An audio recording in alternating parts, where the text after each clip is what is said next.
Hello students, welcome. My name is PC Badri and you are watching English classes with PC. Today I am going to talk about simple present tense और present indefinite tense.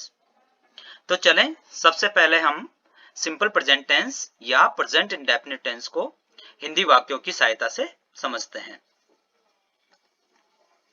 तो सबसे पहले हम इस tense के हिंदी वाक्यों को कैसे पहचानेंगे?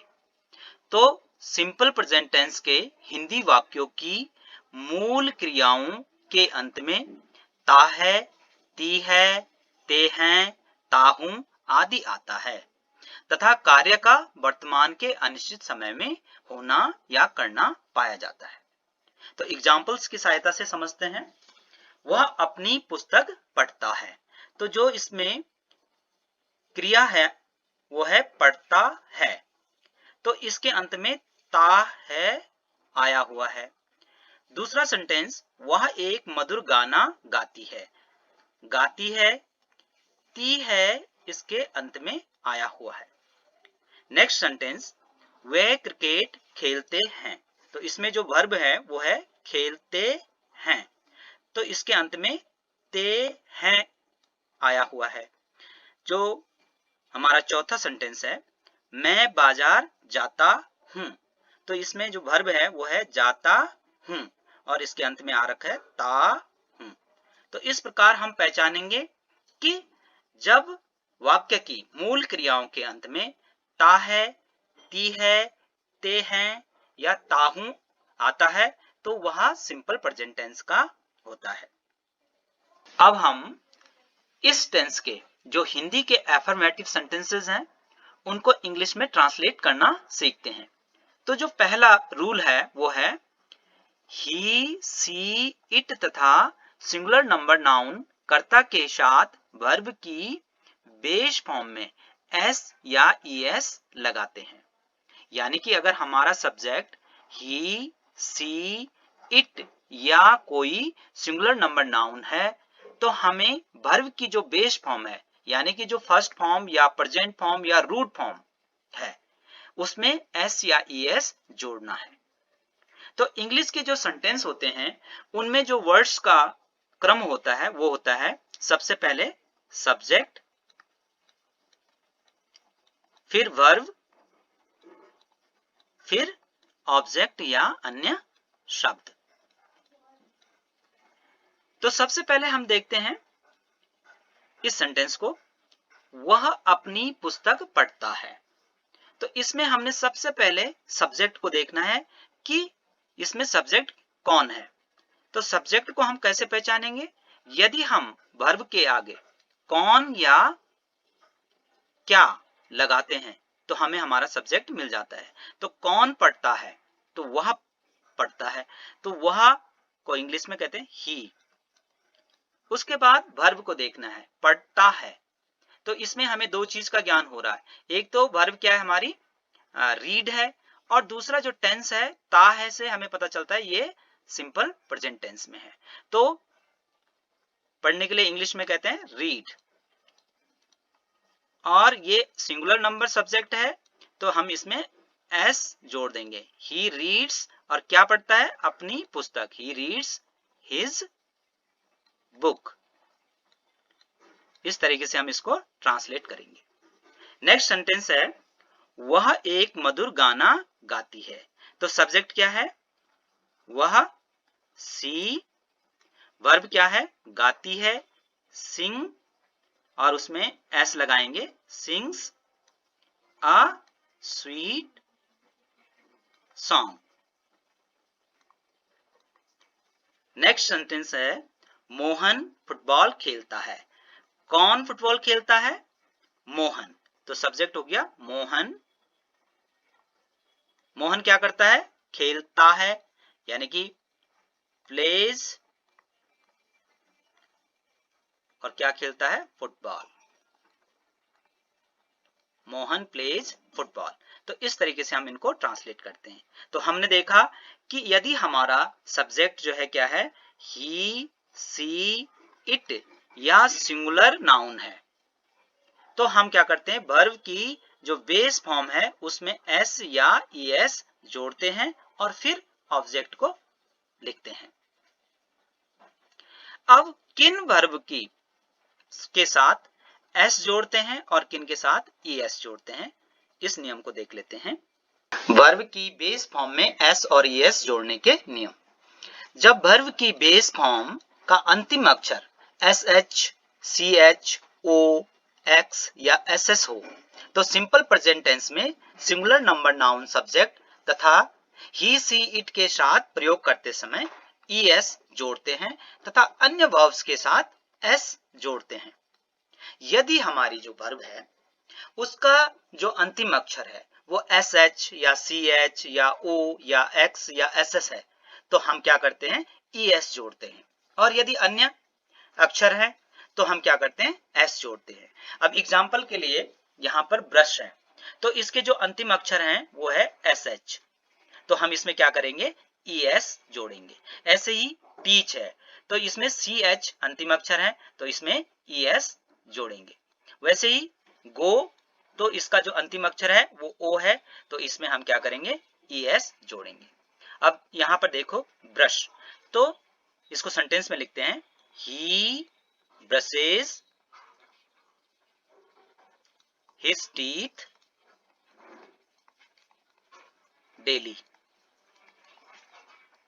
तो जब ब्रश नाउन भी होता है और वर्ब भी होता है, तो अगर ये नाउन होता तो ब्रश को हम प्लूरल में कैसे बदलते, ब्रशेस, BRUSHES, तो ये प्लूरल हो जाता, ये नाउन अगर होता। लेकिन हम यहाँ पर ये जो वर्ब है ब्रश, ये इसमें इस समय यहाँ पर प्लूरल में है, ठीक है, और हम इसको सिंगुलर में कैसे बदल रहे हैं, ईएस लगा के। तो इतना इसमें अंतर होता है। अगर नाउन होता तो हम ईएस लगाकर इसको जो है प्लूरल बनाते, लेकिन वर्ब है तो वर्ब में हम क्या करते हैं, ईएस जोड़कर उसको क्या कर रहे हैं, सिंगुलर बना रहे हैं। ठीक। अगला नियम है, जब वर्ब का अंतिम अक्षर वाई हो तथा उससे पूर्व का अक्षर कॉन्सोनेंट हो तो वाई को आईईएस में बदल देते हैं। यानी कि यदि हमारे पास जो वर्ब है उसका अंतिम अक्षर वाई है और उससे पहले कॉन्सोनेंट आ रखा है, जैसे इस ट्राई में है वाई इसके अंत में है और आर जो है इससे पहले कॉन्सोनेंट आया हुआ है, तो हम क्या करते हैं, वाई को ड्रॉप कर देते हैं और उसमें जो है क्या करते हैं, आईईएस को जोड़ देते हैं। वैसे ही क्राई है तो क्राई में वाई अंत में आ रखा है और उससे पूर्व जो है आर कॉन्सोनेंट आ रखा है, तो हम वाई को ड्रॉप कर देते हैं और उसकी जगह आईएस जोड़ देते हैं, क्राइज। ठीक। लेकिन कुछ वर्ब्स जिनका अंतिम अक्षर वाई हो लेकिन उससे पूर्व वोवेल आया हो तो सिर्फ एस जोड़ते हैं। जैसे इंजॉय, इंजॉय में अंत में वाई आ रखा है लेकिन वाई से पहले ओ आ रखा है जो कि क्या है, वोवेल है, तो हम इसमें सिर्फ एस जोड़ते हैं। ठीक। ऐसे ही स्टे है, स्टे में अंत में वाई आ रखा है लेकिन इससे पहले ए आ रखा है जो कि एक वोवेल है, तो हम इसमें सिर्फ एस जोड़ते हैं। तो इन नियमों का भी हमें विशेष ध्यान रखना है। अगला नियम है, आई, वी, यू, दे तथा प्लूरल नाउन कर्ता के साथ वर्ब की बेस फॉर्म का प्रयोग करते हैं। वर्ब में एस और ईएस नहीं लगाते हैं। यानी कि यदि हमारा कर्ता आई, वी, यू, दे तथा प्लूरल नंबर नाउन हो तो हम सिर्फ वर्ब की क्या करते हैं, बेस फॉर्म का प्रयोग करते हैं, एस और ईएस नहीं लगाते हैं। एग्जाम्पल से समझते हैं, मैं एक पत्र लिखता हूं। ठीक। यहां पर हमारा सब्जेक्ट क्या है, मैं है, यानी कि आई, और काम क्या हो रहा है, लिखने का हो रहा है, राइट अ लेटर। तो यहां पर हम देखते हैं कि हमारा सब्जेक्ट आई है तो हम वर्ब की सिर्फ बेस फॉर्म को लगाते हैं, एस और ईएस में, ईएस इसमें नहीं जोड़ते हैं। ठीक। वैसे ही जो नेक्स्ट सेंटेंस है उसमें हम प्रत्येक दिन घूमने जाते हैं। यहां पर सब्जेक्ट है हमारा वी, वी वर्ब है जाते हैं, we go for a walk every day. तो यहां पर हम भी देख रहे हैं कि वी हमारा सब्जेक्ट है, तो हम सिर्फ वर्ब की क्या कर रहे हैं, बेस फॉर्म का यूज कर रहे हैं, उसमें एस और एस नहीं लगा रहे हैं। ऐसे ही नेक्स्ट सेंटेंस में हमारा जो सब्जेक्ट है वो है यू, तुम अपना पाठ याद करते हो, और कार्य हो रहा है याद करने का, यानी कि learn, you learn your lesson. Next है अच्छे बच्चे अपने माता पिता का सम्मान करते हैं। Good children respect their parents. तो हमने एक और सेंटेंस है वे बाजार जाते हैं, ठीक, दे गो टू मार्केट। तो हमने यहां पर देखा कि हमारा जब सब्जेक्ट आई है तो हम वर्ब की बेस फॉर्म का यूज कर रहे हैं, वी है तो बेस फॉर्म का यूज कर रहे हैं, यू के साथ में भी हम वर्ब की बेस फॉर्म का यूज कर रहे हैं, और जो प्लूरल नंबर नाउन है उसके साथ में भी हम क्या कर रहे हैं, सिर्फ वर्ब की बेस फॉर्म का यूज कर रहे हैं, एस और एस उसमें हम नहीं जोड़ रहे हैं। तो यानी कि आई, वी, यू, दे तथा प्लूरल नंबर नाउन सब्जेक्ट के साथ वर्ब की बेस फॉर्म का यूज करके उसके बाद ऑब्जेक्ट लिखते हैं। पर्सनल प्रोनाउंस जो कि पर्सन या ऑब्जेक्ट के स्थान पर आते हैं वो तीन पर्सन में होते हैं, फर्स्ट पर्सन, सेकंड पर्सन और थर्ड पर्सन। फर्स्ट पर्सन जो कुछ कहता है, सेकंड पर्सन जिससे कुछ कहा जाता है, और थर्ड पर्सन जिसके बारे में कहा जाता है, ठीक। तो फर्स्ट पर्सन के जो सिंगुलर प्रोनाउन है वो है आई और प्लूरल है वी। तो आई के साथ में पास्ट टेंस में वर्ड्स के अलावा अन्य जो वर्ब्स हैं वो प्लूरल वर्ब्स आती है, ठीक। यू सिंगुलर भी है और प्लूरल भी यू ही है, ठीक। तो इसके साथ में चाहे यू सिंगुलर में हो चाहे प्लूरल में हो, दोनों के साथ में वर्ब जो है प्लूरल आती है। थर्ड पर्सन में ही, सी, इट ये सिंगुलर में है और इन सब का जो प्लूरल है वो दे है, ठीक। और ही, सी, इट के साथ में सिंगुलर वर्ब और प्लूरल के साथ में जो दे है उसके साथ में प्लूरल वर्ब आती है। अब हम इस टेंस के जो नेगेटिव सेंटेंसेस है उनके बारे में जानते हैं। ही, सी, इट तथा सिंगुलर नंबर नाउन के साथ डज नॉट तथा आई, वी, यू, दे तथा प्लूरल नंबर नाउन सब्जेक्ट के साथ डू नॉट का प्रयोग करते हैं एवं उसके पश्चात वर्ब की बेस फॉर्म का यूज करते हैं। यानी कि अगर हमारा सब्जेक्ट सिंगुलर नंबर नाउन है या ही है, सी है, इट है, तो हम उसके साथ में नेगेटिव बनाते समय डज नॉट का प्रयोग करेंगे। और यदि हमारा सब्जेक्ट आई है, वी है, यू है, दे है या प्लूरल नंबर है तो हम क्या करेंगे, डू नॉट का यूज करेंगे, ठीक है। एग्जाम्पल से समझते हैं। वह अपना पाठ याद नहीं करता है, ये इसमें जो है हमारा सब्जेक्ट क्या है, सिंगुलर है ही, और ये सेंटेंस जो है नेगेटिव में है और प्रेजेंट सिंपल का है, तो he does not learn his lesson. इसमें हम देख रहे हैं कि हमारा जो सब्जेक्ट है वो ही है और ये हमारा सेंटेंस नेगेटिव है, तो हम इसमें डज नॉट का प्रयोग कर रहे हैं, लेकिन लर्न जो वर्ब है उसमें हम एस और एस नहीं लगा रहे हैं, ठीक है। अगला है मोहन फुटबॉल नहीं खेलता है, तो सब्जेक्ट है मोहन, नेगेटिव सेंटेंस है डज नॉट, वर्ब है प्ले और football. Mohan does not play football. मैं एक पत्र नहीं लिखता हूं, आई हमारा सब्जेक्ट है, आई, और आई के साथ हम किसका प्रयोग करते हैं? डू नॉट का। I do not write a letter.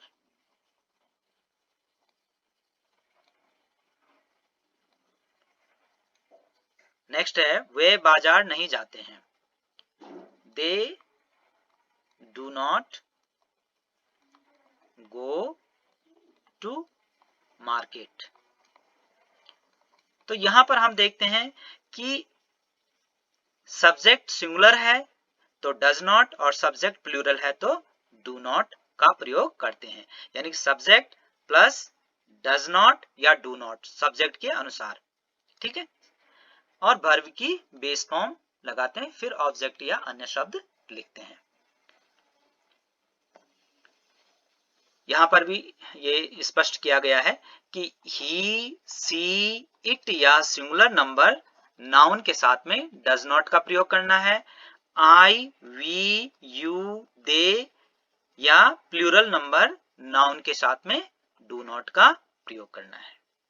अब इस टेंस के इंट्रोगेटिव सेंटेंसेस हम जानते हैं कि इंट्रोगेटिव सेंटेंसेस दो प्रकार के होते हैं, yes no answer type interrogative sentences. जिन प्रश्न सूचक वाक्यों का उत्तर हां या ना में दिया जाता है, तो इस प्रकार के इंट्रोगेटिव सेंटेंसेस को हम क्या कहते हैं? Yes no answer type interrogative sentences कहते हैं। ठीक, इस प्रकार के जो हिंदी वाक्य होते हैं वो अक्सर क्या से प्रारंभ होते हैं। ठीक, एग्जाम्पल के रूप में देखते हैं, क्या वह अपनी पुस्तक पढ़ता है? तो क्या इसमें प्रारंभ में आया हुआ है। ठीक, और इसका उत्तर हम हाँ और ना में देते हैं कि क्या वह अपनी पुस्तक पढ़ता है? हाँ, वह अपनी पुस्तक पढ़ता है, या नहीं, वह अपनी पुस्तक नहीं पढ़ता है। ठीक, दूसरा प्रश्न है, क्या वे अपने माता पिता का सम्मान करते हैं? तो इसके प्रारंभ में भी क्या आया हुआ है। तो इस प्रकार के वाक्यों में सबसे पहले क्या करते हैं? सब्जेक्ट के अनुसार डू या डज लिखते हैं और फिर सब्जेक्ट को लिखते हैं और उसके पश्चात वर्ब की बेस फॉर्म को लिखते हैं। ठीक, पहले सेंटेंस को ट्रांसलेट करके देखते हैं, क्या वह अपनी पुस्तक पढ़ता है? तो इसमें हमारा जो सब्जेक्ट है वो है वह, यानी कि ही, जो कि क्या है? सिंगुलर है। तो इसके अनुसार हम डू या डज का प्रयोग करेंगे, यानी कि डज लिखेंगे, डज ही, वर्ब इसमें है read, does he read his book, और क्वेश्चन मार्क लगा देंगे। जो नेक्स्ट है उसमें हमारा जो सब्जेक्ट है वो है वे, यानी कि दे, जो कि प्लूरल है, तो इसके अनुसार do they respect their parents, और क्वेश्चन मार्क लगा देंगे।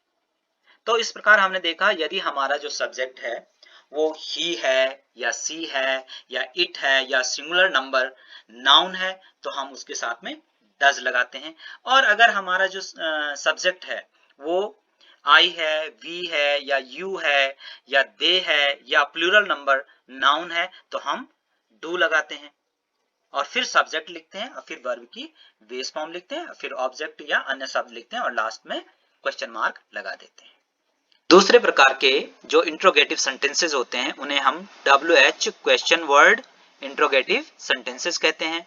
और इनको WH question word interrogative sentences क्यों कहा जाता है?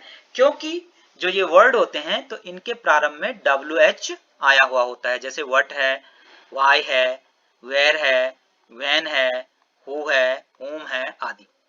ठीक, तो जिन प्रश्न सूचक हिंदी वाक्यों के बीच में प्रश्न सूचक शब्द आता है, इस प्रकार के वाक्यों में सर्वप्रथम उसी प्रश्न सूचक शब्द की इंग्लिश लिखते हैं और उसके बाद सब्जेक्ट के अनुसार डू या डज और फिर सब्जेक्ट और फिर वर्ब की बेस फॉर्म और उसके बाद ऑब्जेक्ट लिखते हैं। ठीक, तो हम इस सेंटेंस को देखते हैं, वह क्या पढ़ता है। तो इसमें जो क्या शब्द है वो सेंटेंस के बीच में आया हुआ है। तो हमने सबसे पहले इसी की इंग्लिश लिखनी है व्हाट। फिर सब्जेक्ट के अनुसार, सब्जेक्ट हमारा है ही, तो सब्जेक्ट के अनुसार जो है हम डू या डज लगाएंगे, यानी कि ही के साथ में डज, और फिर सब्जेक्ट लिखेंगे ही, और फिर वर्ब लिखेंगे रीड, और फिर क्वेश्चन मार्क लगा देंगे, what does he read. Next जो एग्जांपल है वो है वे कहां रहते हैं। तो इसमें जो है जो प्रश्न सूचक शब्द है वो है कहां। तो सबसे पहले हम उसी की इंग्लिश लिखते हैं वेयर।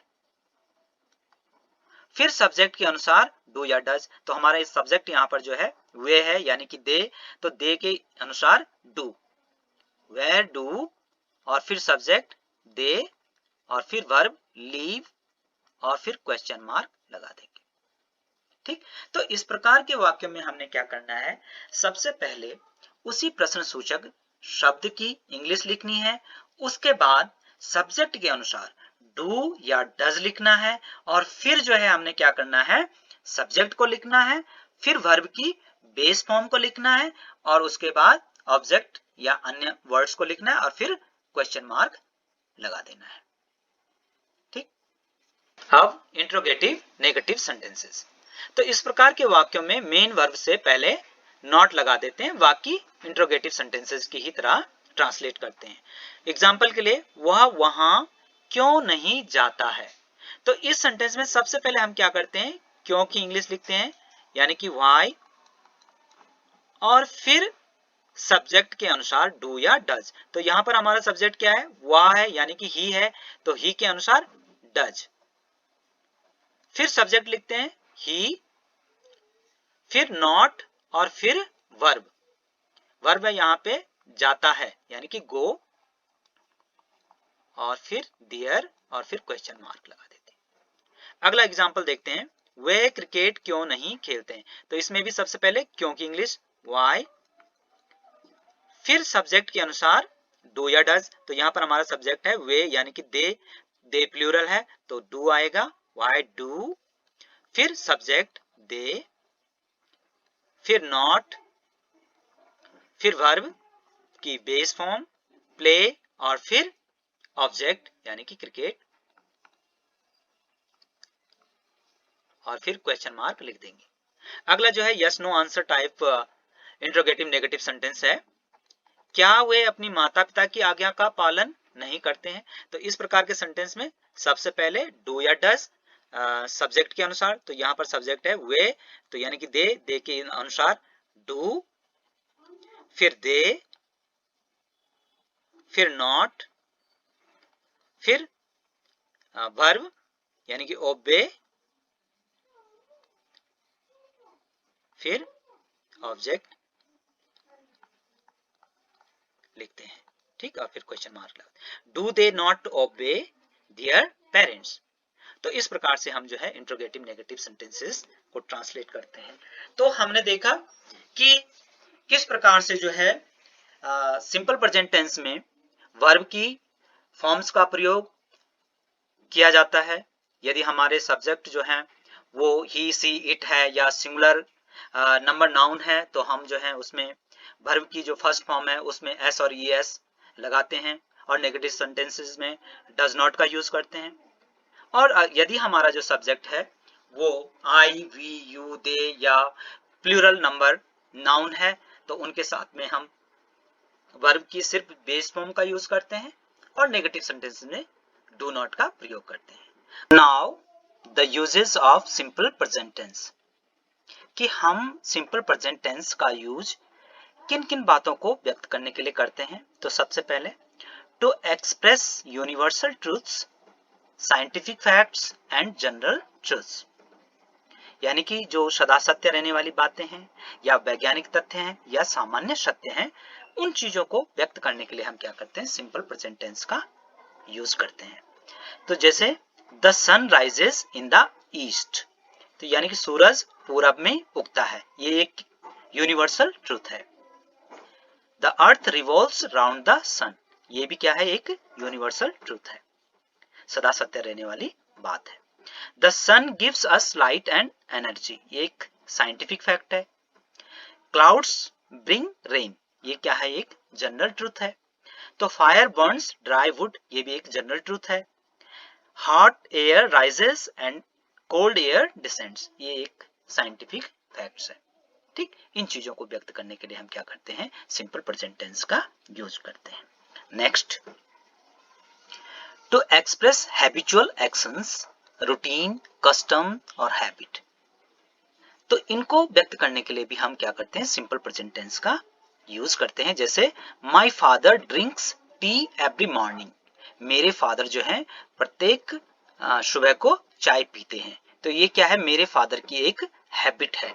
ठीक, तो हैबिट को व्यक्त करने के लिए हम प्रेजेंट सिंपल टेंस का यूज करते हैं।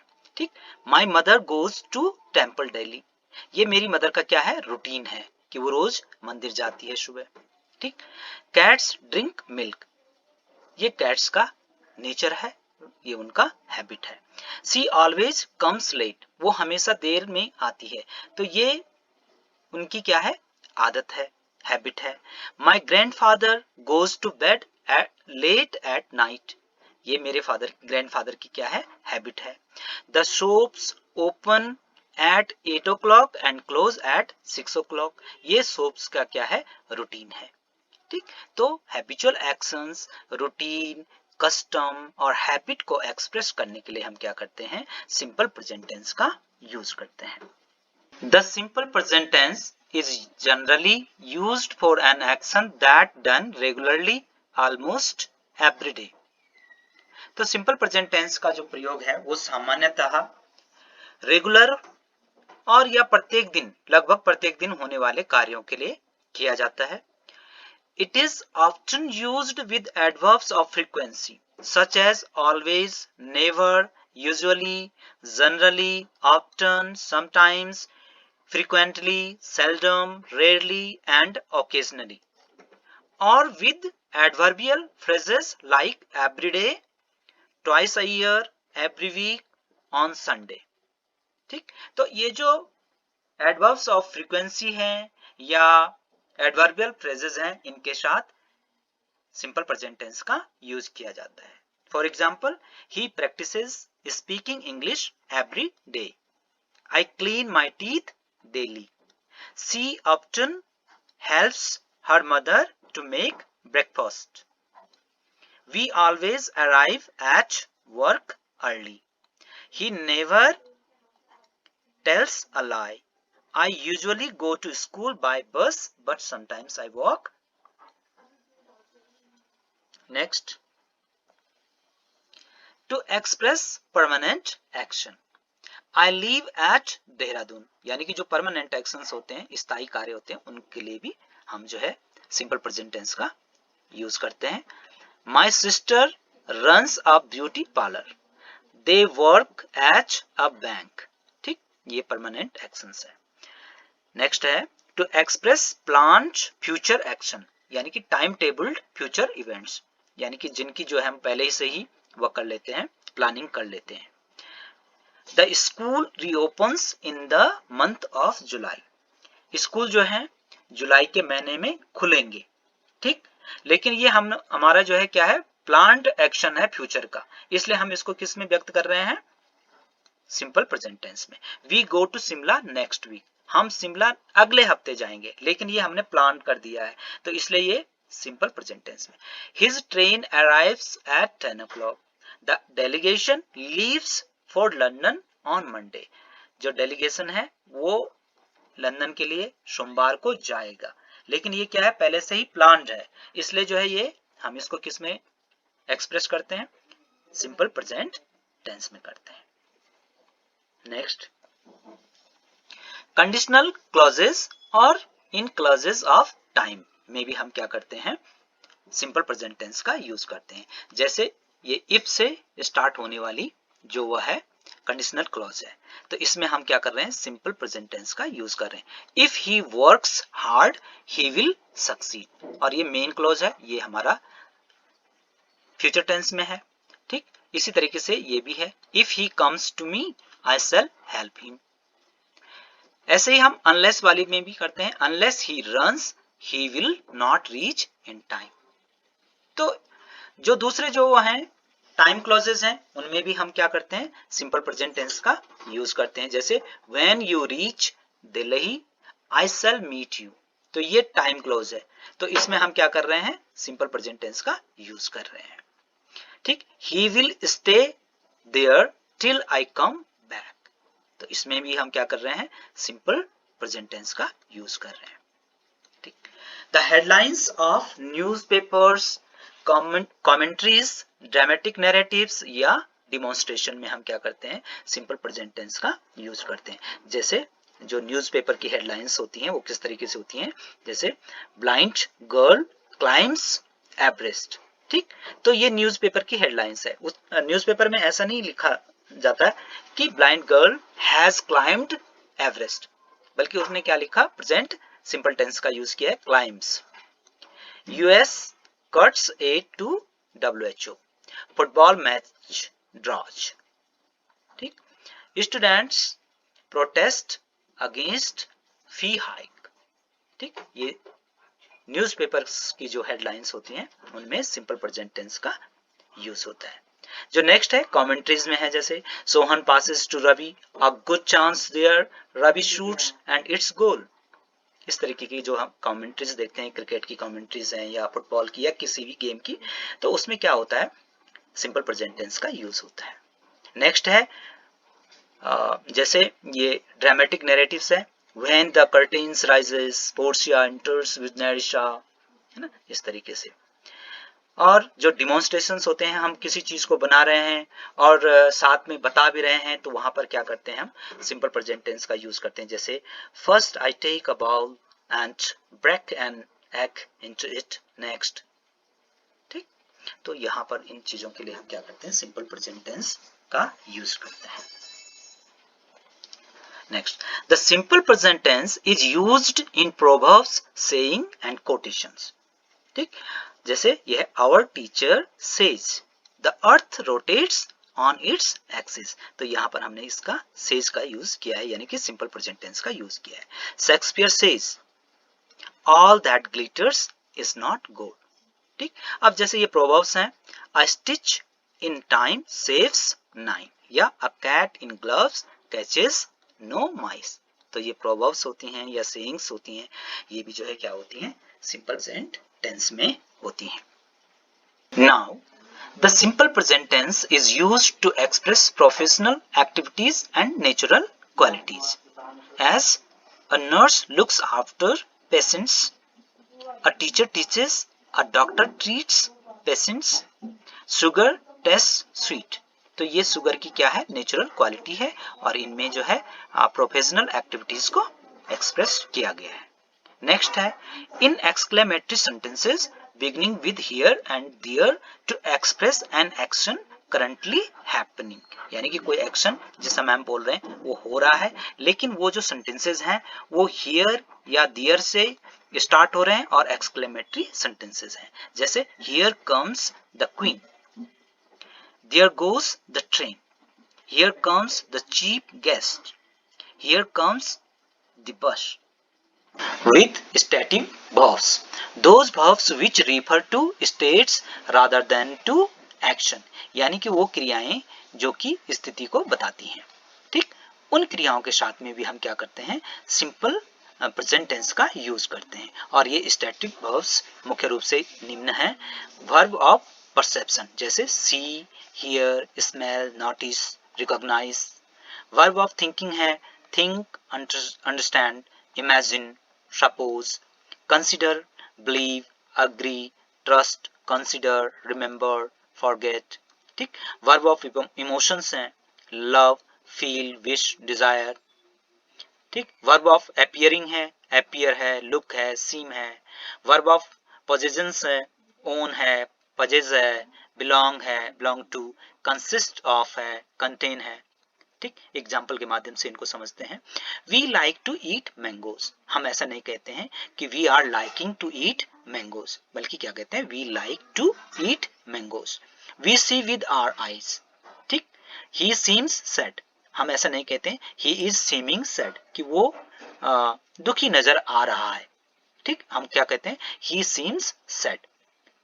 तो इस प्रकार से जो है हमने सिंपल प्रेजेंट टेंस में वर्ब की क्या फॉर्म्स होती हैं, कौन से सब्जेक्ट के साथ में कौन सी फॉर्म का यूज हम करते हैं, ये हमने सीखा।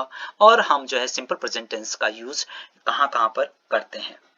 तो डियर स्टूडेंट्स, इसकी आप सभी सब्जेक्ट्स के साथ में सभी वर्ब की फॉर्म वर्ब की जो प्रेजेंट फॉर्म्स है उनके साथ में खूब सारी प्रैक्टिस कीजिए और इन नियमों को जो है कंसोलिडेट कीजिए। Thank you. Keep watching, keep learning. Thank you very much.